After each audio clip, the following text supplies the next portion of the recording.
A co to są Kaszuby? Kaszuby to jest taki region. A kto to jest Kaszuba? Mieszkaniec Kaszub. A jak wygląda? Ma taką spódniczkę, fartuszek, koszulę. dziewczyna. A co to jest tabaka? To jest taki proszek, który wciąga nosem.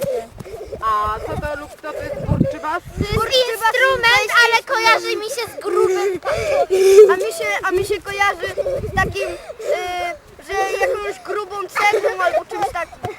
Czego?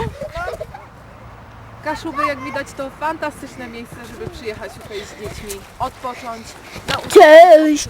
Cześć, cześć.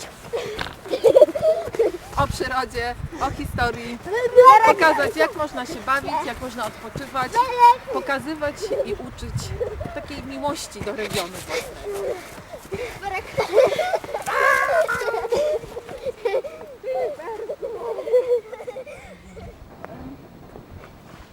Kaszuby, kraj na przygody dla dzieci.